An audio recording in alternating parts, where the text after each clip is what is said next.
The reality of some of the favorite passages that we know in the Bible that are among my favorite passages are almost certainly not originally there. This isn't just kind of the crazy idea of a of a liberal New Testament scholar teaches at Chapel Hill. This is I knew this when I was at Moody Bible Institute. It just didn't bother me very much. But the famous story of Jesus and the woman taken in adultery. I think it's got to be the most famous story in the Gospels because it's in every Jesus movie ever made.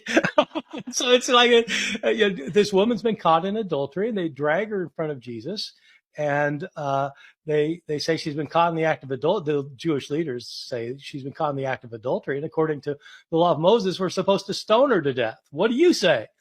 And so this is setting up a trap because if he says, well, yeah, stone her to death, then he's violating his own teachings of love and forgiveness and mercy. But if he says, no, let her go, then he's breaking the law of Moses. And so what's he supposed to do? Well, he stoops down, he starts writing on the ground, and he looks up and he says, let the one without sin among you be the first to cast a stone at her. He stoops back down, starts writing on the ground again. They all start realizing they're sinful, and they walk away one by one until he's left alone with the woman. He stands up and he says, is there no one here left to condemn you? And she says, no, Lord, no one. He says, neither do I condemn you. Go and sin no more. This is a fantastic story. This is a wonderful story. It's a great story, but it's not in any of the old manuscripts of the Gospel of John.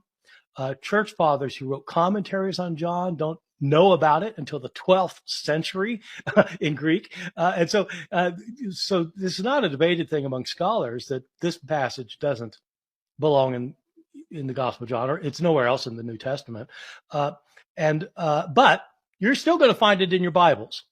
And so the question is, the thing is, the translators know it doesn't belong either, but they're not about to leave it out because you won't buy their Bible if you don't have that story in it.